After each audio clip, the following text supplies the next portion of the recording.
Episode 5, Malam Pertama. Boy sedang membuka-buka gambar hasil tangkapan kameranya. Itu adalah foto prewedding sepasang kekasih yang seminggu yang lalu dia ambil. Sepasang kekasih itu tampak serasi, tampak bahagia dan tampak cocok satu sama lain, seakan-akan keduanya memang sangat menginginkan dan menantikan hari pernikahan mereka. Tiba-tiba saja Boy mengingat hubungan pernikahannya dengan Millie. Mereka tak melakukan foto prewedding, jangankan prewedding, bahkan foto pernikahan mereka pun tak ada. Kemarin, mereka hanya menikah di pencatatan sipil. Millie ditemani ayahnya, dan Boy pun hanya dengan ayahnya.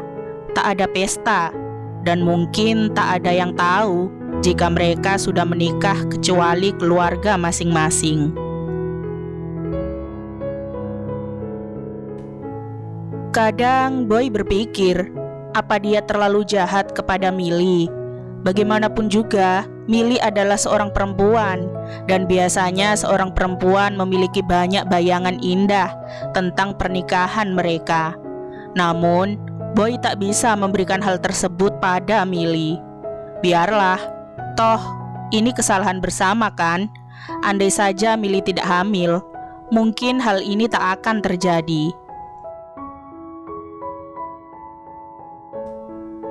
Tidak akan ada yang tersakiti karena semua ini. Namun, Millie hamil dan malam itu tetap terjadi.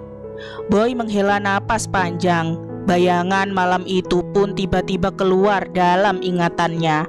Bayangan tentang malam panas yang dia lalui bersama dengan Millie.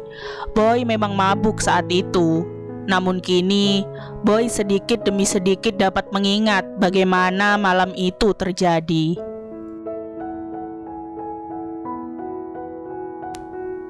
Mil, buka Mil. Boy sedang mabuk berat saat itu, dan Boy menuju ke apartemen Clara. Setelah tahu bahwa Clara, sang pujaan hatinya, telah menikah, Boy memang patah hati. Clara sudah tak lagi tinggal di apartemen perempuan itu, dan apartemen Clara memang hanya ditinggali oleh Millie. Millie membuka pintu apartemen Clara. Dia mendapati Boy yang sudah seperti orang gila karena mabuk.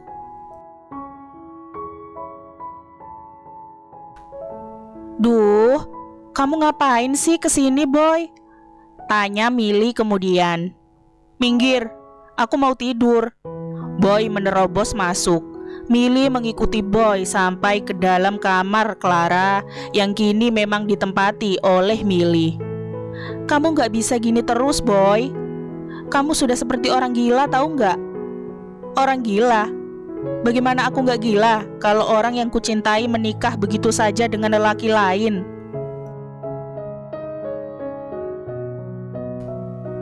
"Kamu bisa melupakannya, Boy. Kamu akan mendapat penggantinya." "Enggak, aku gak bisa. Gak ada yang bisa gantikan Clara di hatiku, Mil." Samar-samar, Boy melihat tatapan kesedihan yang diperlihatkan oleh Millie padanya, membuat Boy merasa iba seketika. Kenapa Millie menatap Boy seperti itu? Tiba-tiba saja, Millie mencengkeram kedua pundak Boy.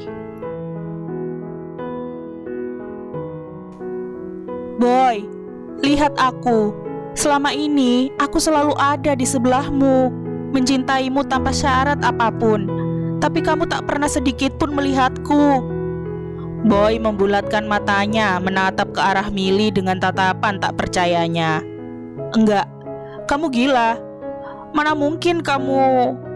Boy tak dapat melanjutkan kata-katanya ketika bibir Millie membungkamnya dengan paksa, melumatnya dengan rasa yang syarat akan kefrustrasian.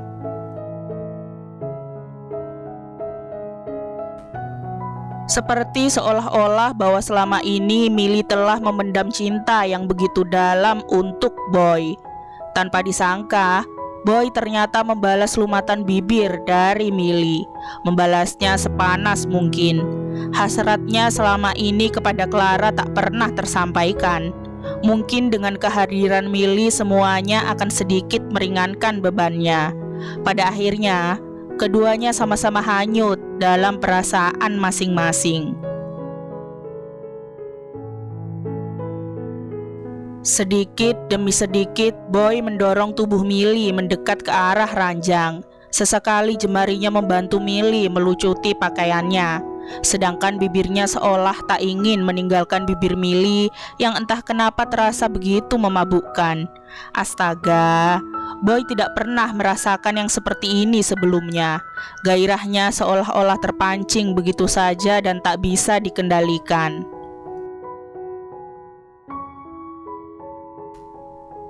Boy melepaskan tautan bibirnya, melucuti pakaiannya sendiri dan membuat dirinya berdiri polos, seperti yang kini dilakukan oleh Milly. "Aku akan melakukannya," ucap Boy penuh arti, seolah-olah dia memang sedang meminta izin pada Milly. Milly hanya mengangguk lemah. Mendapati persetujuan dari Milly, Boy tak membuang waktu lagi. Segera dia mencoba menyatukan diri dengan tubuh Milly.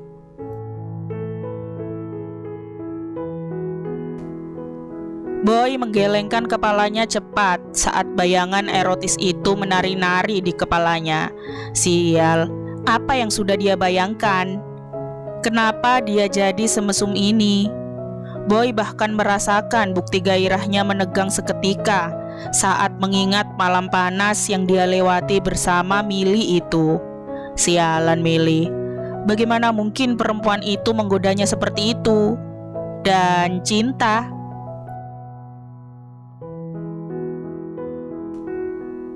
Astaga, Boy bahkan baru ingat jika Milly mengungkapkan perasaannya malam itu, walau setelahnya keduanya bersikap layaknya orang asing yang tak pernah melakukan apapun.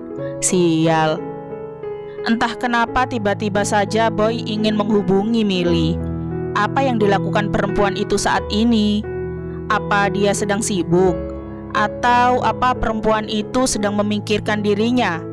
Tiba-tiba saja Boy mengambil ponselnya, kemudian mencari nomor Milly.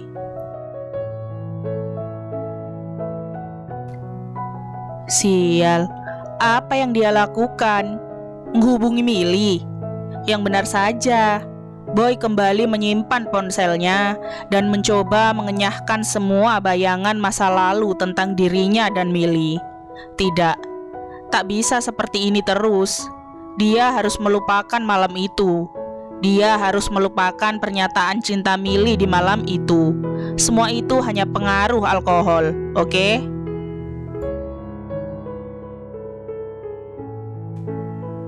Di lain tempat, Milly mendatangi sebuah butik besar, butik milik salah satu teman Clara. Ya, tadi Milly sempat menghubungi Clara, bertanya apakah Clara memiliki kenalan yang bisa memperkerjakannya atau tidak. Sebenarnya jika mau, Milly masih bisa bekerja dengan Clara. Meski Clara sudah tidak menjadi model lagi sejak perempuan itu menikah, nyatanya Clara memang masih membutuhkan tenaga kerja.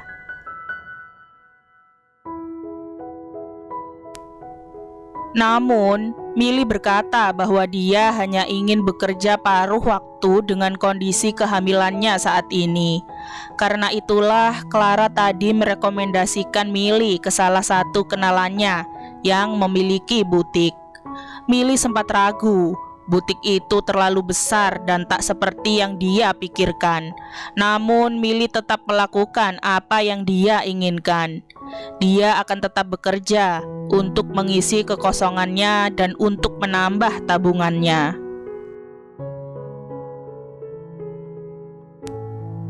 Biar bagaimanapun juga, dia harus menabung untuk dirinya dan bayinya di masa depan, karena pernikahannya dengan Boy tentu tak bisa dia harapkan.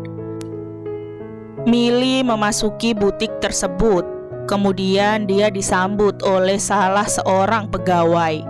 Setelah menyebutkan niatnya dan rekomendasi dari Clara, Milly dibawa menuju ke sebuah ruangan. Ruangan tersebut adalah ruang kerja si desainer.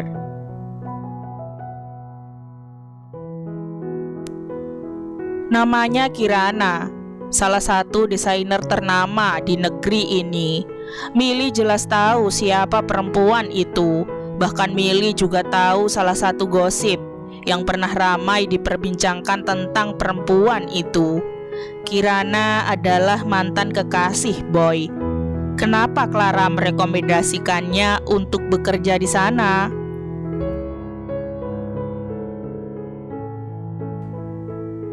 Bersambung, nantikan episode 6-nya ya. Jangan lupa like, komen, share, subscribe, dan nyalain loncengnya agar nggak ketinggalan upload cerita-cerita selanjutnya. Bye-bye.